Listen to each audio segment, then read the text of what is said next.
আরেকটি কথা, তাহলে আমরা কোরআনের পরিচয়টা এখন জানতে হবে, আর নবী মুহাম্মদ সাল্লাল্লাহু আলাইহি ওয়াসাল্লামের পরিচয়টা জানতে হবে।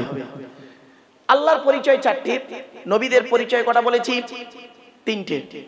এবার আসছি আমাদের পরিচয়। আমাদের পরিচয় হলো মাত্র দুটো। কটা? দুটো। কোথায় আছে? এই কোরআনে আছে। কোরআনের কোথায় আছে আমি রেফারেন্সটা দিয়ে দিচ্ছি। পবিত্র কোরআনের 28 নম্বর পারার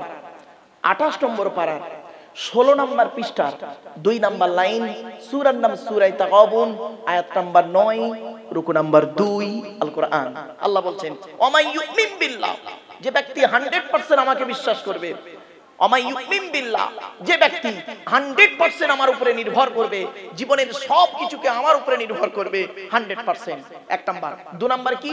ওয়ায়ামাল সলিহা, পৃথিবীতে যতদিন বাঁচবে ভালো ভালো কাজগুলো করে যাবে, লোকের গোঁজা মেরে মেরে বেড়াবে না, ভালো ভালো কাজগুলো করে যাবে। পরকালে তাদের জন্য কি আছে? জান্নাতুল ফেরদাউস। জোরে বলো। রেফারেন্সটা শুনে নিন। কোরআন বলছে, আমি বলিনি, কোরআন বলছে, মানা আমিলা সলিহাম মিন যাকারিন আও উনসা ওয়া হুয়া মুমিনুন ফালানুহিয়ান্নাহু হায়াতান তাইয়্যিবা। 14 নম্বর পারার 17 নম্বর পৃষ্ঠার 8 নম্বর লাইন, সূরার নাম সূরা নাহালের মধ্যে আল্লাহ বললেন, যে ব্যক্তি 100% ঈমান আনবে, আল্লাহকে বিশ্বাস করবে, পৃথিবীতে ভালো ভালো কাজগুলো করে যাবে, সে বেটা ছেলে হোক আর মেয়ে ছেলে হোক, ওয়া হুয়া মুমিন, সে হলো মুমিন, ফালানুহিয়ান্নাহু হায়াতান তাইয়্যিবা, এই পৃথিবীতে যতদিন বাঁচবে আমি আল্লাহ তাকে শান্তি সম্মানের সহিত জীবন যাপন করাবো। এটা হলো পৃথিবীর খবর। পরকালে কি দেবে? কোরআন জানিয়ে দিচ্ছে, ইন্নাল্লাযীনা আমানু ওয়া আমিলুস সলিহাতি কানাত লাহুম জান্নাতুল ফিরদাউসি নুজুলা। 16 নম্বর পারা 3 নম্বর পৃষ্ঠার 12 নম্বর লাইন, সূরার নাম সূরা কাহফের মধ্যে আল্লাহ বলে দিলেন, যে ব্যক্তি 100% ঈমান আনবে আর পৃথিবীতে ভালো ভালো কাজগুলো করে যাবে, তার ঠিকানা হবে জান্নাতুল ফিরদাউস। সহজ সরল কথা বলে গেলাম। আপনি কেন ভালো কাজ করবেন না? এখনো লোকের গোঁজা মেরে মেরে বেড়াবেন? এখনো লোকের গোঁজা মারবেন? বয়স হয়ে গেল, বুড়ো হয়ে মরতে গেল, বুড়ির পেছনে লেগে পারলো না, বুড়ির পিছনে লেগে বুড়ো পারলো না, বউবার পিছনে লেগে শান্তি পাচ্ছে না, ছেলের পিছনে লেগে শান্তি পাচ্ছে না, লাস্টে লাগছে কার পিছনে? ইমাম সাহেবের গোঁজা মারতেছে মসজিদে এসে। ঠিক না বেঠি? রাগ করবেন না, কথাগুলো শুনতে হয়তো খারাপ লাগছে না বাবা। 19 বছর ইমামতি করেছি তো, 19 বছর ইমামতি করেছি তো, 400 টাকা মাইনে, বড় কষ্ট করে এমন একটা জায়গায় ইমামতি করেছি, সেই জায়গাটার নাম শুনতে যাবেন না। 19টা বছর ইমামতি করেছি বাপ, 400 টাকা মাইনে। কি কষ্টে বুকটা ফেটে গেছে। আমার জীবনে 3 জন ব্যক্তি ছিল, আমার এই 19 বছরের জীবনে। 2টো কবরে ঢুকেছে, একটা বেঁচে আছে। মাঝে মাঝে ফোন করে খবর নেই, ও মালটা মরেছে না বেঁচে আছে। মানে এত জ্বালান জ্বালিয়েছে আমাকে, এত অত্যাচার করেছে আমাকে, এত অত্যাচার করেছে। জায়গাটার নাম আর শুনতে চাইবেন না। ভক্তি শ্রদ্ধা সম্মান চটে যাবে আপনাদের। শুধু থানার নাম আর জেলার নামটা বলে যাচ্ছি। জেলাটার নাম হুগলি, থানার নাম জাঙ্গিপাড়া। আর শুনতে যাবেন না, গ্রামটার পোস্টটা শুনে লাভ নেই। ওই পর্যন্ত স্টপ রাখুন। চলুন এগিয়ে যাচ্ছি। এবার আসছি সৃষ্টিকর্তার পাঠানো কিতাব, সেটা নিয়ে আজকের আমাদের। আচ্ছা, আপনারা কোনটা আগে শুনতে চাইছেন? আগে কোরআন শুনবেন, আগে সৃষ্টিকর্তার পাঠানো কিতাব শুনবেন, না সৃষ্টিকর্তার পাঠানো নবী শুনবেন? আগে ঠিক করুন, যেটা আগে বলবেন সেটা শুরু করব। বলেন বলেন, কোনটা শুনতে চান আগে? কোনটা? আগে কোরআন শুনবেন না আগে নবীর কথা শুনবেন? বলুন বলুন, কোনো অসুবিধা নেই, দুটোই বলবো। আগে কোনটা দিয়ে আলোচনা করব? কোরআন দি? ঠিক আছে, চলো। আচ্ছা, আগে কোরআনটার পরিচয়টা জেনে নিন। তবে সুবহানাল্লাহ একটু জোরে বলতে হবে, পারবেন তো ইনশাআল্লাহ? চলো বাবা, একটু আগে আগে আসো তো। এই বাচ্চাগুলো একটু মনে হয় একটু ডিস্টার্ব করছে। আমার মুরব্বী বাবাজিরা, বাপেরা, মুরব্বীরা এসেছেন খুব কষ্ট করে। তারা কিছুক্ষণ থাকবেন, আর হয়তো বেশিক্ষণ থাকতে পারবে না। তারা মুরব্বীরা, বাবাজিরা, একটু কথাগুলো মূল্যায়ন করুন। এই আবেদন। একবার দরুদ শরীফ। আল্লাহুম্মা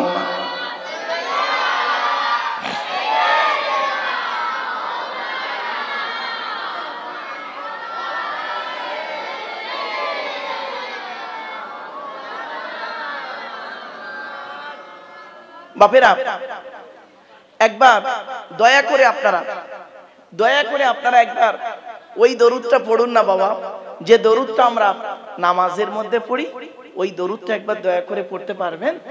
পড়ুন। আল্লাহুম্মা সাল্লি আলা মুহাম্মাদিন ওয়া আলা আলি মুহাম্মাদ কামা সাল্লাইতা আলা ইব্রাহিম ওয়া আলা আলি ইব্রাহিম ইন্নাকা হামিদুম মাজিদ। আল্লাহুম্মা বারিক আলা মুহাম্মাদ ওয়া আলা আলি মুহাম্মাদ কামা বারাকতা আলা ইব্রাহিম ওয়া আলা আলি ইব্রাহিম ইন্নাকা হামিদুম মাজিদ। আচ্ছা বাবা, করকম দরুদ পড়লেন? দুরকম, তাই তো? এবার আমি আরো দুরকম পড়ছি, আপনারা শুনুন। আপনাদের পড়তে হবে না, শুনলেই হবে। আল্লাহুম্মা সাল্লি আলা মুহাম্মাদিন নাবিয়িল উম্মি ওয়া আলিহি ওয়া সাল্লিম। আরেকটা দরুদ পড়ছি, আল্লাহুম্মা সাল্লি আলা মুহাম্মাদ ওয়া আলা আলিহি ওয়া আসহাবিহি ওয়া বারিক ওয়া সাল্লিম। করকম হলো? 4 রকম। আচ্ছা 4 রকম পড়লাম কেন? রাগ করবেন না, আপনাদের মাথায় ঢোকানো আছে এই দরুদটা এখানে পড়ে, ওই দরুদটা ওখানে পড়ে। বাবা ওটা কোনোদিন ভাববেন না। দরুদ শরীফ নিয়ে মৌলবীদের মধ্যে মারামারি, ঠিক না বেটি? টুপির মারামারি, পাঞ্জাবির মারামারি, লাস্টে দরুদের মারামারি। আল্লাহ পাক কোরআনে বলেছেন দরুদ পড়তে হবে নবীর প্রতি, নবীর প্রতি দরুদ পড়তে হবে। কোরআনের দলিল আমি দলিল দিয়ে যাচ্ছি। ইন্নাল্লাহা ওয়া মালাইকাতাহু ইউসাল্লুনা আলান নবী ইয়া আইয়ুহাল্লাযীনা আমানু সাল্লু আলাইহি ওয়া সাল্লিমু তাসলিমা। 22 নম্বর পারা 5 নম্বর পৃষ্ঠা 6 নম্বর লাইন, সূরার নাম সূরা আহজাব আয়াত নম্বর 56 আল কোরআন। আল্লাহ বলছেন নিশ্চয়ই আল্লাহ রাব্বুল আলামিন নবী মুহাম্মদ সাল্লাল্লাহু আলাইহি ওয়াসাল্লামের উপরে রহমত বর্ষণ করেন এবং মালায়েকা ফেরেশতারা নবীর জন্য মাগফিরাত তলব করেন।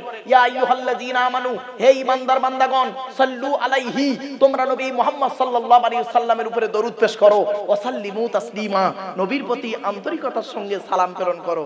অর্থাৎ নবীর উপরে দরুদ পড়তে হবে, এটা কোরআনের দলিল। এবার অনেক রকমের দরুদ আছে বাপ, কয়েকশো রকমের দরুদ আছে। যার যে দরুদটা পছন্দ সেই দরুদটাই পড়বেন, অসুবিধা নেই বাবা। দরুদ শরীফ নিয়ে আর মারামারি করো না, এই অনুরোধ আপনাদের কাছে রইল। চলো এবার কোরআনের পরিচয় প্রথম হোক। এ কোরআন আল্লাহ তরফ থেকে জিবরাইলের মাধ্যমে হযরত মুহাম্মদ সাল্লাল্লাহু আলাইহি ওয়াসাল্লামের উপরে আরবের মক্কা নগরের নিকটবর্তী একটি গুহা, গুহাটির নাম হলো হেরা। হেরা নামক গুহাতে 610 খ্রিস্টাব্দে কত খ্রিস্টাব্দ এগুলো মনে রাখবেন। এটা কত খ্রিস্টাব্দ চলছে আজকে? 14ই সেপ্টেম্বর 2024 খ্রিস্টাব্দ, তাই তো নাকি?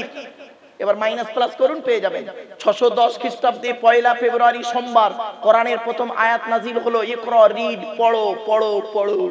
আর মুসলমানদের প্রথম ভাষা এখন কি জানেন? গেল গেল গেল। পেট শান্তি, দুনিয়া শান্তি। আশ্চর্য। অনেক মুসলমানের বাড়িতে গিয়ে দেখবেন, আজকের অনেক মুসলমানের বাড়িতে গিয়ে দেখবেন সামসেট গুলোতে বিশাল বড় বড় কিতাব কেনা আছে। ছেলে আমার মাস্টার, ডাক্তার, ইঞ্জিনিয়ার, প্রফেসর, কোর্টের জজ হবে। আর অনেক মুসলমানের বাড়িতে গিয়ে দেখবেন সামসেট গুলোতে বিশাল বড় বড় তরকারির হাঁড়ি আছে, মাল বগরাই দে বেরোবে। ঠিক না বেঠিক? বাস্তব কথা। শুনে নিন, এই কোরআনে আল্লাহ রাব্বুল আলামিন বলেছেন বিভিন্ন অ্যাঙ্গেলে 82 জায়গায়, 82 থেকে 83 জায়গায় বিভিন্ন অ্যাঙ্গেলে নামাজের কথা। কত কত কত কত কিসের কথা? নামাজের কথা। আর এই কোরআনে 92 জায়গায় লেখা আছে লেখাপড়ার কথা। তাহলে কোন সংখ্যাটা বেশি, 82 না 92? তাহলে 92 যদি বেশি হয়, লেখাপড়ার গুরুত্ব নেই কেন? ওই মাধ্যমিক পর্যন্ত শেষ, উচ্চ মাধ্যমিক পড়েছো বলে শেষ কেন? গ্রাজুয়েশন কমপ্লিট করতে পারো না? এমএ পাস করতে পারো না? ওকালতি করতে পারো না? আইপিএস অফিসার হওয়ার মেন্টালিটি নেই কেন? মুসলমান জরি দর্জির ফুল মেশিনের কাজ করে, হাওড়া হাটের কাজ করলেই মনে করলো শেষ। আরে মুহাম্মদ সাল্লাল্লাহু আলাইহি ওয়াসাল্লাম বলে গেছেন উতলুবুল ইলমা মিনাল মাহদি ইলাল লাহাদ, দোলনা থেকে নিয়ে কবর পর্যন্ত লেখাপড়া শেষ, গবেষণা কর। কোরআনে আছে 92 জায়গায় লেখা আছে পড়াশোনা করো, পড়ো, গবেষণা করো, চিন্তা করো। আমাদের চিন্তা নেই, গবেষণা নেই। আমরা কোরআন পড়ি সওয়াবের আশায়। বাপ মরে গেছে, হাফেজ সাহেবকে দিয়ে খতম পড়াবো, অনেক কিছু নেকি পেয়ে যাব। ওরে বোকা, এখনো মাথায় কবে ঢুকবে? রাগ করবেন না, ছোট্ট একটা উদাহরণ দিচ্ছি। বড় পোলে ধরুন, বড় পোলটাই ধরি। বড় পোলে একটা বিরিয়ানির দোকান আছে। লেখা আছে হাজি বিরিয়ানি, জাস্ট উদাহরণ, হাজি বিরিয়ানি বলে লেখা আছে, আর সামনে একটা হাঁড়িতে লাল কাপড় জড়ানো আছে, বিরিয়ানির সেন্ট পাচ্ছেন, এটা বেশি আনন্দ না হোটেলের ভিতরে ঢুকে বিরিয়ানি এক প্লেট নিয়ে খাওয়াটা আনন্দ? জোরে বলুন। বাহ, কত সহজে বুঝলেন। এ মুসলমানের বাচ্চা, মন্ডল পাড়ার মানুষেরা, আমি আব্দুল্লাহিল মারুফ কোরআন তেলাওয়াত করছি, এটা শুনে বেশি আনন্দ না তুমি নিজে কোরআন পড়তে পারলে এটা বেশি আনন্দ? তাহলে কেন পিছিয়ে আছো কোরআন পড়া থেকে? এখানে যারা যত পুরুষ বসে আছেন বেশিরভাগ পুরুষ কোরআন পড়তে পারে না, ঠিক না বেঠিক? আর যারা মেয়ে ছেলেরা আমার ওয়াজ শুনছেন, মা বোনরা এই গ্রামের বেশিরভাগ মেয়ে ছেলে কোরআন পড়তে পারে, ঠিক না বেঠিক? সর্বনাশটা কত বড় করেছেন পরে বোঝাচ্ছি, একটু পরে। চলুন কোরআনের পরিচয়টা দিইনি, তারপরে। এ কোরআন 610 খ্রিস্টাব্দে 1 ফেব্রুয়ারি সোমবার আরবের মক্কা নগরীর নিকটবর্তী একটি গোয়াটির নাম হলো হেরা। হেরা নামক গোয়াতে 610 খ্রিস্টাব্দে 1 ফেব্রুয়ারি সোমবার কোরআনের প্রথম আয়াত নাজিল হলো। ইকরা, রিড, পড়ো। এই কোরআনের ভিতরে কি আছে?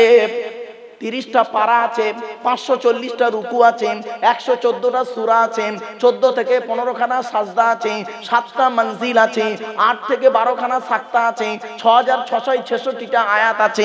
6666টা, কেউ বলেছেন 6236টা, 6236 বা কেউ 6666টা আয়াত আছে। 3,23,215টা অক্ষর আছে। এ কোরআন 22 বছর 9 মাস কয়েকদিন কম বেশি 23 বছর ধরে কোন ঘটনাকে কেন্দ্র করে, কোন ব্যক্তিকে কেন্দ্র করে, কোন বস্তুকে কেন্দ্র করে, কোন জায়গাকে কেন্দ্র করে কোরআনের আয়াতগুলো নাজিল হয়েছে। 6666টা আয়াত 12,000 জায়গায় নাজিল হয়েছে। আমার বাপেরা, যাই হোক, আমার পরে জারি আলোচনার দায়িত্ব রয়েছেন, তিনি এসে গেছেন, আওলাদে মুজাদ্দিদুজ জামান। একবার তাকবীর দেন, নারায়ে তাকবীর, নারায়ে তাকবীর। আওলাদে মুজাদ্দিদুজ জামান, আওলাদে মুজাদ্দিদুজ জামান, নারায়ে তাকবীর। আমার বাপেরা, হুজুরের গাড়িটা যাতে যেতে সুবিধা হয় সেই ব্যবস্থাটা একটু করে দিন বাবা। আর আপনারা একটু আগে আগে একটু আসার চেষ্টা করুন, সামনের দিকে বাচ্চাদেরকে একটু কোলে নিয়ে বা সাইডে একটু বসিয়ে আপনারা আসার চেষ্টা করুন। এই অনুরোধ আমি আপনাদের কাছে করলাম, আপনারা একটু আগে আগে আসুন বাপেরা, একটু আগে আগে আগে আগে আগে আগে আসুন। আপনারা যে যেখানে আছেন দয়া করে মেহেরবানি করে চলে আসেন, আর মূল্যবান সময়কে নষ্ট না করে কোরআনের আলোচনা, হাদিসের আলোচনা, ইজমা কিয়াসের আলোচনা শোনার জন্য আপনারা দয়া করে মেহেরবানি করে চলে আসেন। একবার দরুদ শরীফ, আল্লাহুম্মা সাল্লি আলা সাইয়্যিদিনা মাওলানা মুহাম্মদ ওয়া আলা আলি সাইয়্যিদিনা মাওলানা মুহাম্মদ। একদম চুপ।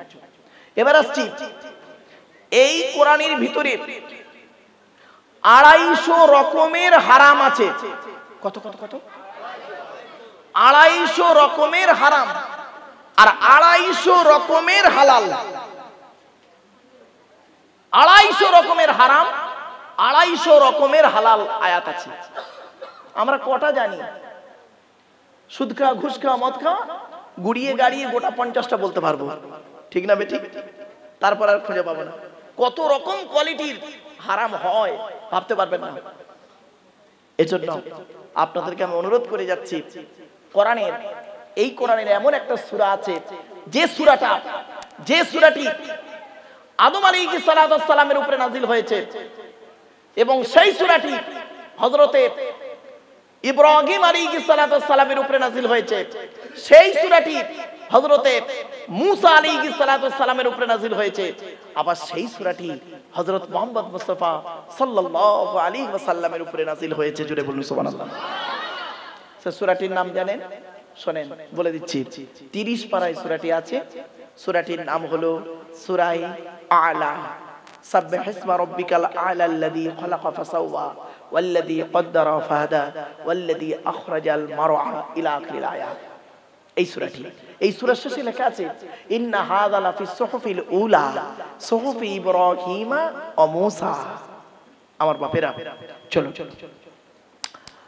তো কোরআনের ভিতরে আজকে আমি আলোচনা রাখবো হারাম হালালের বিষয় সম্পর্কে। তো কোরআনের পরিচয়টা সংক্ষেপে আপনাদেরকে দিয়ে দিলাম। এবার আসছি কোরআন যার উপরে নাজিল হয়েছে তার পরিচয়টা জানতে হবে আমাদের, ঠিক না বেঠিক? যার বাণী তার পরিচয় জেনে নিয়েছি, সৃষ্টিকর্তা। এবারে যার যে জিনিসটা নাজিল হয়েছে কোরআনুল মাজিদ, এটার পরিচয় জেনে নিয়েছি। এখন আমরা জানবো যার উপরে নাজিল হয়েছে, অর্থাৎ মুহাম্মদ সাল্লাল্লাহু আলাইহি ওয়াসাল্লামের সংক্ষিপ্ত পরিচয় আমরা জেনে নেব। এখন আসছি আপনাদেরকে বলি, আচ্ছা আমাদের নবীর নাম হযরত মুহাম্মদ মুস্তাফা সাল্লাল্লাহু আলাইহি ওয়াসাল্লাম, তাই তো? আচ্ছা মুহাম্মদ সাল্লাল্লাহু আলাইহি ওয়াসাল্লাম কোন বংশে জন্মগ্রহণ করেছেন? কুরাইশ বংশে, তাই তো? কুরাইশটা কি? কার নাম কুরাইশ? এর অনেক বিস্তারিত আলোচনা টু দি পয়েন্টের উপরে সংক্ষেপে বলে দিচ্ছি, চলুন। তবে একটু সুবহানাল্লাহটা জোরে বলতে পারবেন তো? হ্যাঁ চলো। মুহাম্মাদের বাপের নাম আব্দুল্লাহ, আব্দুল্লাহর বাপের নাম আব্দুল মুত্তালিব, আব্দুল মুত্তালিবের বাপের নাম আব্দে মান্নাফ, আব্দে মান্নাফের বাপের নাম হাশিম, হাশিমের বাপের নাম কুসাই, কুসাইয়ের বাপের নাম কিলাব, কিলাবের বাপের নাম মুররা, মুররার বাপের নাম লুবাই, লুবাইয়ের বাপের নাম কাব, কাবের বাপের নাম গালিব, গালিবের বাপের নাম ফিগির, ফিগির থেকে কুরাইশ বংশ এসেছে। নবীর বাপের নাম আব্দুল্লাহ, মায়ের নাম আমিনা, দাদার নাম আব্দুল মুত্তালিব, দাদির নামটা কি? নেতিলা বিনতে কব্বাব ব্রাকেটে ফতেমা, কেউ বলেছেন সামিরা। নবীর নানার নাম হলো আব্দুল ওয়াহাব জুহরি, নবীর নানির নাম হলো বারিরা বাবাররা, নবীর দুধমার নাম হলো হালিমা, নবীর দুধ বাপের নাম হলো হারেস, নবীর দুধ ভাইয়ের নাম আব্দুল্লাহ, নবীর বাপের নাম আব্দুল্লাহ, নবীর দুধ ভাইয়ের নাম আব্দুল্লাহ, দুটো যেন এক করে ফেলবেন না। নবীর জন্ম 570 খ্রিস্টাব্দে, ইংরেজি কি মাস ছিল 29 আগস্ট, আরবি মাস ছিল রবিউল আউয়াল মাস 12 তারিখ, মতান্তরে 9 তারিখ সোমবার শবে সাদেকের সময়। আরবের মক্কা নগরী কুরাইশ বংশে নবীর জন্ম। নবীর বাপেরা হলো 10 ভাই, নবীর মায়েরা হলো 19 বোন। নবীর বাপেরা ক ভাই? 10 ভাই। নবীর 9টা চাচা, 18টা খালা, 6টা ফুপু, 7টা ছেলে মেয়ে। নবীর জীবনী শুনবেন না? চলো আগে তার বাবা, বাচ্চারা আসতে বাপ, চলো। নবীর বাপেরা ক ভাই? নবীর কটা চাচা? 9টা। এবার চলুন 9টা চাচা। বড় চাচার নাম হারেস, কি বললাম? হারেস, জুবায়ের, মুকাইয়িম, ফাইদাক, জাইদাক, আবুল আহাব, হামজা, আব্বাস, আবু তালেব। নবীর বাপ হলো আব্দুল্লাহ। নবীর ছেলে মেয়ে হলো 7টা, 3টে পুত্র সন্তান, 4টে কন্যা সন্তান। 3টে পুত্র সন্তানের নাম কি? বড় ছেলেটার নাম হলো কাসেম, কি বললাম? এখান থেকে একটা নাম নবীর হলো আবুল কাসেম। এই কাসিম নামটা যখন আসে না, একটা আমার একটা আত্মার সঙ্গে মানে ভালোবাসার সঙ্গে জড়িত। শুনে নিন, ফুরফুরা মাদ্রাসা নাম শুনেছেন? ফুরফুরা ফাতিয়া সিনিয়র টাইটেল মাদ্রাসা। সেই মাদ্রাসার বিখ্যাত একজন বড় আলেম ছিলেন, বিখ্যাত বড় আলেম, ভারতবর্ষের বিখ্যাত একজন আলেম ছিলেন। নাম হলো আল্লামা আবুল কাসেম সিদ্দিকী রহমাতুল্লাহ আলাইহি সীতাপুরী হুজুর। ফুরফুরা মাদ্রাসার শাইখুল হাদিস ছিলেন এবং ফুরফুরা মাদ্রাসার অনেক শিক্ষক দুনিয়া ছেড়ে চলে গেছেন। আমার অনেক আসাতেজা কেরামরা চলে গেছেন, অনেক শিক্ষক ও আসাতেজা কেরামরা হায়াতে আছেন, হায়াতে আছেন অনেকে, অনেকে আল্লাহর ডাকে সাড়া দিয়ে চলে গেছেন। তাদের মধ্যে একজন হলো হাফেজ মাওলানা মুফতি আল্লামা আব্দুল মান্নান রহমাতুল্লাহ আলাইহি, সুপারিনটেন্ডেন্ট সাহেব। তার মধ্যে আরেকজন হলেন মানে শাইখুল হাদিস হযরত আল্লামা কারামত আলী রহমাতুল্লাহ আলাইহি, ফুরফুরা মাদ্রাসার মুহাদ্দিস সাহেব ছিলেন। শুধু তাই নয়, আরেকজন ছিলেন ফুরফুরা মাদ্রাসার শাইখুল হাদিস হযরত আল্লামা নিয়ামত হুসাইন বুখারী রহমাতুল্লাহ আলাইহি। আল্লাহ পাক তাদের কবরটাকে জান্নাতের টুকরা বানান, বলুন আল্লাহুম্মা আমিন। আমার বাপেরা, আমার উস্তাদ আসাতেজা কেরামরা যারা হায়াতে আছেন, তাদের মধ্যে আপনাদের গ্রামেরই সন্তান একজন বেঁচে আছেন। আরো আছেন আপনার শাইখুল হাদিস হযরত আল্লামা সৈয়দ বাহাউদ্দিন সাহেব মাদ্দাসাল্লাহুল আলী, নাম শুনেছেন তো বাবা? আবার আরেকজন আছেন আপনার শাইখুল হাদিস হযরত আল্লামা আমজাদ হোসেন বুখারী মাদ্দাসাল্লাহুল আলী। এরকম অনেক আসাতিজা কেরামরা হায়াতে আছেন। এজন্য আপনাদেরকে আমি অনুরোধ করে বলে যাচ্ছি বাপ, অনুরোধ করে বলে যাচ্ছি, কারো কাছে যদি একটা আলিফের অক্ষর যদি একটা শেখেন, তাকে শিক্ষক বলে সম্মান করবেন। এটাই হলো একজন আদর্শবান মানুষের পরিচয়। ইমামে আজম আবু হানিফা রাহমাতুল্লাহ আলাইহি একজন মুচিকে সম্মান করতেন, কেন জানেন? তার কাছে একটা সুন্দর একটা জিনিস শিখেছিলেন, সেদিন থেকে একটা জিনিস শিখেছিলেন বলে তাকেই তিনি মানে খুব সম্মান ইজ্জত করতেন। এজন্য মনে রাখবেন, খুব খুব গুরুত্বপূর্ণ একটা কথা আপনাদেরকে বলে গেলাম, এটা একটু মাথায় রাখবেন। এবার আসছি নবীজির 3 পুত্র সন্তানের নাম কি? আবুল কাসিম, কাসিম, তাহির বা তৈয়ব। ছোট ছেলেটার নাম হলো ইব্রাহিম, যেটা মারিয়া কিপ্তিয়ার গর্ভে এসেছিলেন। 4 কন্যা সন্তানের নাম কি? বড় মেয়েটার নাম হলো জাইনাব, রুকাইয়া, উম্মে কুলসুম। ছোট মেয়েটার নাম হলো ফাতেমা, সকলে আপনারা জানেন, যার সঙ্গে নবীজি হযরত আলী কাররামাল্লাহু ওয়াজহার সঙ্গে বিবাহ দিয়েছিলেন। ছোট্ট একটি কথা, তার উত্তর এবং প্রশ্ন উত্তর। হযরত আলীর সঙ্গে নবীজি কেন ফাতেমাকে বিবাহ দিতে গেলেন? অনেক আলোচনা। আরবে কি সন্তান কম ছিল? পুরুষ কি কম ছিল?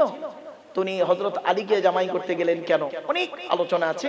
সংক্ষেপে দুটো কথা বলি। হযরত আলী রাদিয়াল্লাহু তাআলা আনহুর অধিক গুণ ছিল, তার মধ্যে 2টো গুণ আপনাদের বলি। আর এই 2টো গুণ দেখে আপনারা জামাই করবেন, যাকে তাকে জামাই করবেন না। যাদের মেয়ে আছে, যে ছেলের মধ্যে 2টো গুণ পাবেন সেই ছেলেকে জামাই করবেন। আর কোন মেয়েকে বৌমা করবেন? যে মেয়ের মধ্যে 6টা গুণ পাবেন। এই কোরআনে আছে, মুসলিমাতিন, মুমিনাতিন, কানিতাতিন, তাইবাতিন, আবিদাতিন, সাইয়্যিহাতিন, সাইয়্যিবাতিন ওয়া আবকারা। পবিত্র কোরআনের 28 নম্বর পারায় সূরার নাম সূরা তাহরিমের 5 নম্বর আয়াত 19 নম্বর পৃষ্ঠাতে আল্লাহ পাক বলে দিলেন যে মেয়ের মধ্যে 6টা গুণ পাবেন। মা বোনেদেরকে বলি আর আপনাদের বলে যাচ্ছি, অনুরোধ করে বলে যাচ্ছি, এই 6টা গুণ যেন আপনার মেয়ের মধ্যে থাকে। কি? 1 নম্বর, মেয়েটি মুসলমান কিনা খবর নেবেন। 2 নম্বর, মেয়েটি বিশ্বাসী মেয়ে কিনা খবর নেবেন। 3 নম্বর, মেয়েটি কানিতাতিন, আনুগত্যশীল মেয়ে কিনা খবর নেবেন। দূর থেকে খবর নিয়ে দেখবেন মেয়েটি ওর বাপ আর মাকে ভক্তি শ্রদ্ধা করে কিনা খবর নেবেন। যদি দূর থেকে খবর নিয়ে সঠিক তথ্য পেয়ে যান মেয়েটি ওর বাপ আর মাকে ভক্তি শ্রদ্ধা করে না, খবরদার, ও যত সুন্দরী মেয়ে হোক আর যত জ্ঞানী লোকের মেয়ে হোক, খবরদার ওই মেয়েকে বৌমা করবেন না। ও নিজের বাম্মাকে ভক্তি শ্রদ্ধা করে না, তোমার বাম্মার পাতে সহজে একতলা ভাত দিতে চাইবে না। 4 নম্বর হলো তাইবাতিন, মেয়েটি তওবাকারী মেয়ে কিনা খবর নেবেন। 5 নম্বর হলো আবিদাতিন, ইবাদতকারী মেয়ে কিনা খবর নেবেন। মেয়েটা 5 ওয়াক্ত নামাজ পড়ে কিনা খবর নেবেন। মেয়েটার চরিত্রটা ঠিক আছে কিনা খবর নেবেন। আর যুবক ছেলেরা যারা বিবাহ করনি তাদেরকে বলছি, রাগ করো না বাবা, তুমি আর একটা খবর নিও, তুমি ক নাম্বার? যারা বোঝার ঠিক বুঝে নিয়েছে। চলো বাবা, 6 নাম্বারটা কি?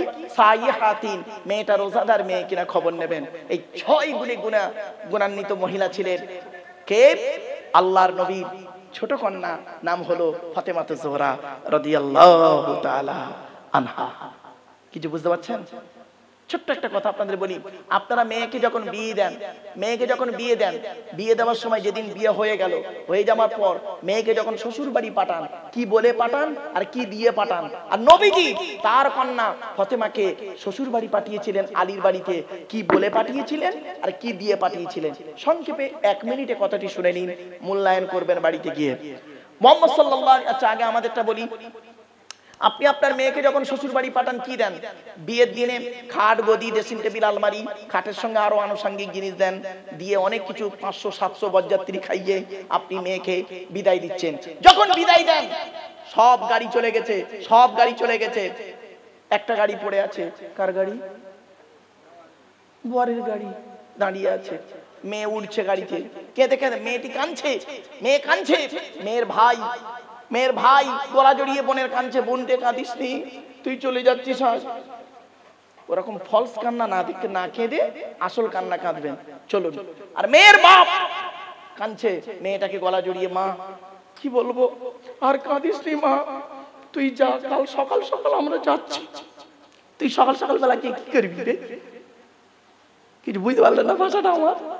যারা বোঝার ঠিক বুঝে নিয়েছে। আর নবীজি কি বলে পাঠিয়েছিলেন?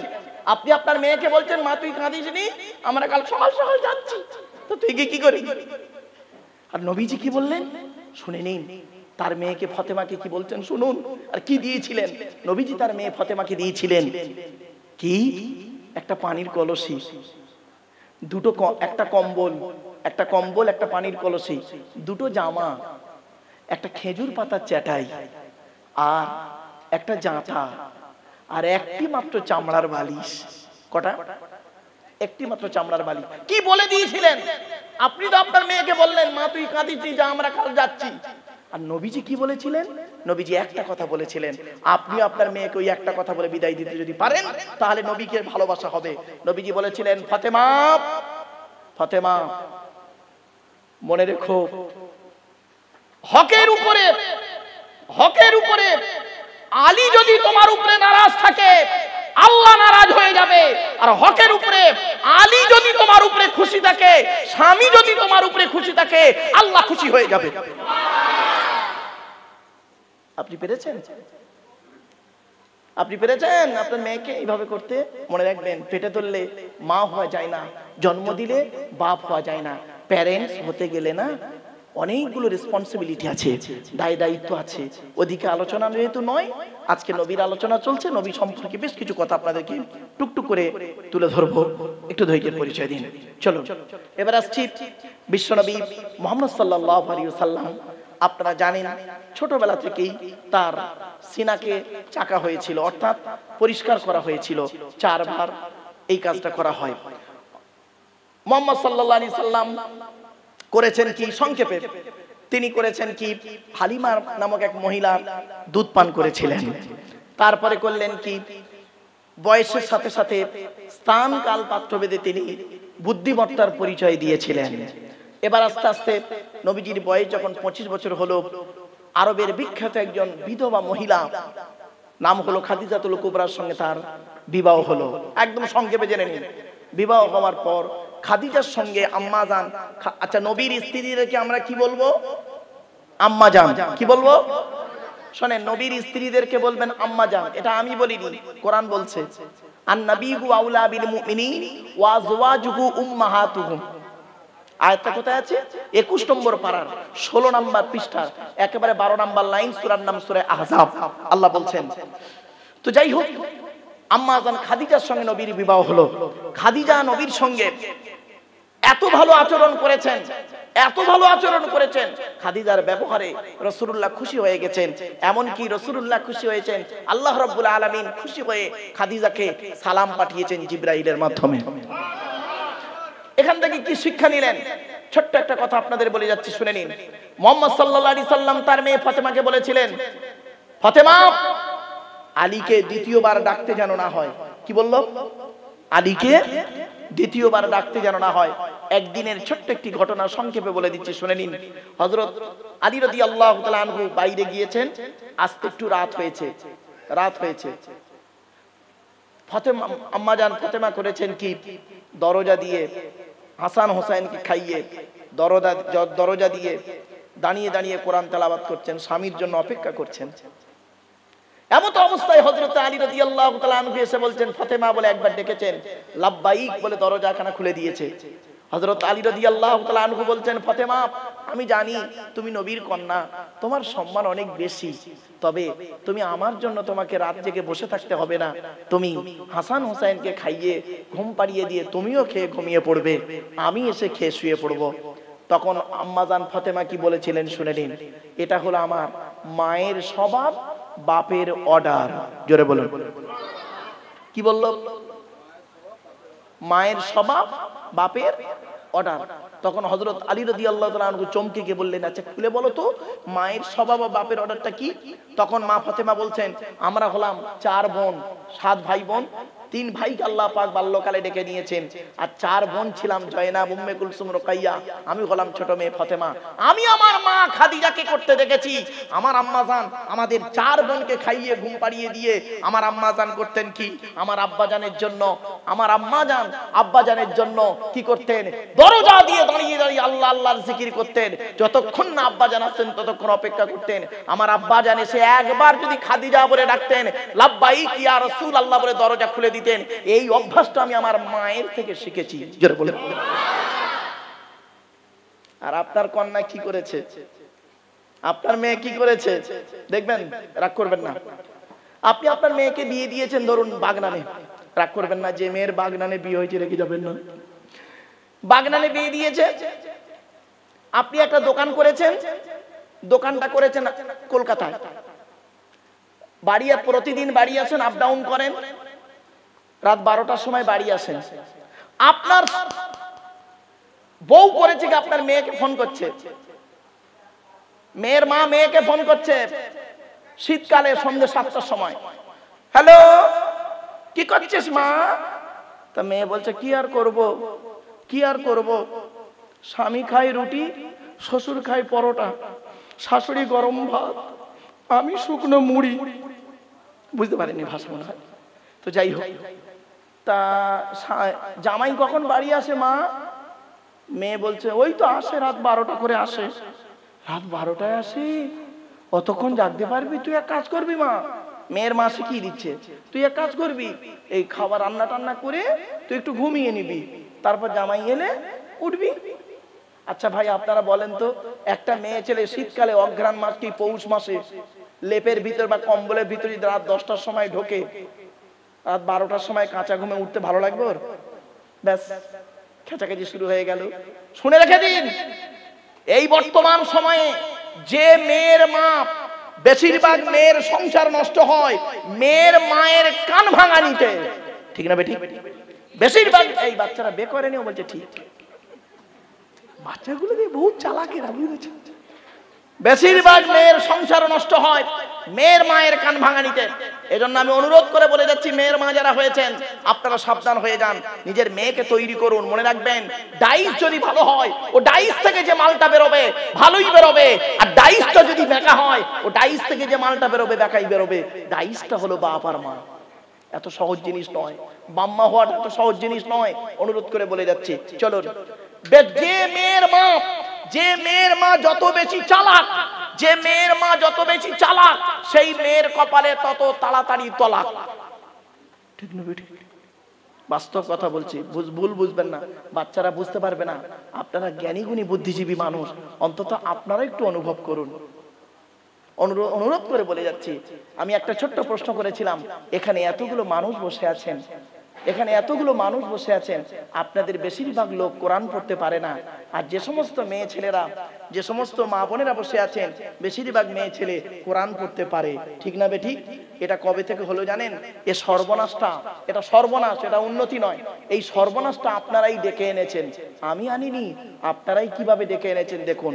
বিবাহের সময় যখন আপনারা করেছেন কি, প্রথমে যখন মেয়ে দেখতে গিয়েছিলেন, 20 জন লোক গিয়েছে মেয়ে দেখতে, 20 জন লোক মেয়ে দেখতে গিয়ে 20 রকম কোয়ালিটির লোক, 20 রকম কোয়ালিটির লোক মেয়ে দেখতে গেছে। কে? 4টে বুড়ো, 4টে জওয়ান, 4টে বিবাহিত, 4টে 4 আনা 8 আনা, তার মানে বাচ্চা, আর 4টে নারী, মেয়ে ছেলে। 20 জন মেয়ে লোক গিয়েছে একটা মেয়ে দেখতে। মেয়েটি সবে মাত্র আমতা কলেজ থেকে গ্রাজুয়েশন পাশ করেছে, সবে মাত্র। এরা গেছে মেয়ের বাড়িতে, মেয়ের বাড়িতে গেছে ছেলের তরফের 20 জন লোক। কখন গিয়েছে? সকালবেলা 11টার সময় 20 জন লোক গিয়েছে, নাস্তা করেছে, নাস্তা করার পরে বিরিয়ানি খেয়েছে, বিরিয়ানি খাওয়ার পরে ফল খেয়েছে, তারপরে করেছে কি চা বিস্কুট খেয়ে বিকেলবেলা মেয়ে দেখছেন। মেয়ে দেখার সময় কি করেছেন? এই মা বোনেরা ভালো করে শুনে নিন, মেয়ে দেখার সময় আপনারা কি সর্বনাশটা করেছেন শুনে নিন। মেয়ে দেখার সময় মেয়েটি যখন এলো, সবে গ্রাজুয়েশন পাশ করে এসেছে, 20 জন লোকের সামনে মেয়েটি ইন্টারভিউ দিতে আসছে। মেয়েটি আসছে, আসার পরে মেয়েটি প্রথম সালাম দিল, আসসালামু আলাইকুম। আপনারা বললেন ওয়ালাইকুম সালাম। প্রথম প্রশ্ন আপনাদের তরফ থেকে হলো মেয়েটিকে, সামনে চেয়ার ছিল, বসো মা, বসলো। প্রথম প্রশ্ন হচ্ছে তোমার নাম কি? তো মেয়েটি তার নাম বলল, এটা যাইতাই নাম ধরে নিন, মোসাম্মদ জঞ্জালি খাতুন। তোমার বাপের নাম কি? একটা যখন একটা নাম ধরে নিন, মোহাম্মদ চিটিং বাজারি মোল্লা ধরে নিন। আরে রাগ করবেন না। মেয়েটা বলল তোমার মায়ের নাম কি? তা মোসাম্মদ হিংসুটি বিবি। চললাম, হয়ে গেল। তারপরে প্রশ্ন করেছেন কি আপনারা বলুন মুরব্বীরা? আপনারা প্রশ্ন করেছেন মেয়েটিকে, কোরআন পড়তে পারো? ঠিক না বেঠিক? মেয়েটি বলেছে জি, পড়ো। অতগুলো লোকের সামনে তার কোরআন শরীফ পড়া শুনলেন। তারপরে 200 টাকার একটা নোট দিয়ে বললেন যাও মা, চলে যাও। ব্যাস, ভালো কাজ করেছেন।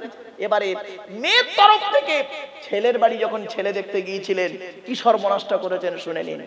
ছেলেকে কি প্রশ্ন করেছেন? তোমার নাম কি, তোমার বাপের নাম কি, তোমরা ক ভাই বোন। চতুর্থ নাম্বার প্রশ্ন ছিল আপনাদের, তুমি কি করো, তোমার ইনকাম কি। একবারও জিজ্ঞাসা করেছেন ছেলেকে, এই ছেলে কোরআন শরীফ পড়তে পারো? একবারও বলেননি। একবারও জিজ্ঞাসা করেছেন, এই ছেলে তুমি গোসলের ফরজ কটা জানো? জিজ্ঞেস করনি। ফলে কি লস হয়েছে জানেন? লাভ তো হয়নি, উল্টে লস হয়েছে কি জানেন? শুনে নিন। মেয়ের বাপেদের একটা ধারণা জন্মে গেছে, আমার মেয়ে এমএ পাস করুক আর বিএ পাস করুক দেখার দরকার নেই, কোরআন শরীফ না শিখলে মেয়ের বিয়ে হবে না। আর ছেলের বাপের ধারণা জন্মে গেছে, আমার ছেলে যাই হোক না তাই হোক না, মদ করে গাঁজাখোর যাই হোক না কেন, চিটিং বাজার চোরটা হোক না কেন, টাকা থাকলেই হবে, হাওড়া হাটে দুটো স্টল থাকলেই হবে, আর চশমার কাজ করলেই হবে, আর জরি দর্জি ফুল মেশিনের ওস্তাকার হলেই হয়ে যাবে, টাকা থাকলেই আমার ছেলের বিয়ে হয়ে যাবে। ফলে লস হয়েছে কি, 50 বছর পরে এই বুড়োগুলোর অবস্থা হয়েছে, বুড়োগুলো কোরআন পড়তে আর পারলো না, ওই বুড়িগুলো কোরআন পড়তে পারে আর বুড়ো চুপ মেরে বসে দেখে, বুড়ি তাহাজ্জুদের নামাজ পড়ে আর বুড়ো চুপ মেরে দেখে। এই হলো এদের লস। আমার কথাটা হয়তো শুনতে খারাপ লাগলো, অতি বাস্তব। আপনাদের আমি পায়ে ধরে বলে যাচ্ছি, অনুরোধ করে বলে যাচ্ছি, মুহাম্মদ সাল্লাল্লাহু আলাইহি সাল্লামের কথাটাকে আপনারা মূল্যায়ন করুন। আপনারা এই জলসা প্রতি বছর দেন, আপনারা আমারে দাওয়াত দিতে হবে না বাপ, হাতে ধরে বলে যাচ্ছি আপনাদের, আপনারা এখানে বসে প্রতিজ্ঞা করতে পারবেন। এই প্রতিজ্ঞা করার ক্ষমতা আপনাদের আছে কিনা আমি জানি না। এইভাবে প্রতিজ্ঞা করুন, ইনশাআল্লাহ যদি বেঁচে থাকি আগামী বছরের মধ্যে, 1 বছরের মধ্যে আমরা কোরআন শরীফ পড়া শিখে ফেলবো। এই প্রতিজ্ঞা করার ক্ষমতা কম। আর এক্ষুনি যদি বলি, এক্ষুনি বলুন তো দেখি ইনশাআল্লাহ আগামী বছর এই জলসা হবে, সকলে হাত তুলে বলবে ইনশাআল্লাহ। মানে জলসা দেবে, কোরআন শরীফ পড়া শিখবে না। কি বুঝতে পারলেন না? হ্যাঁ, বাড়ি থেকে ভাববেন।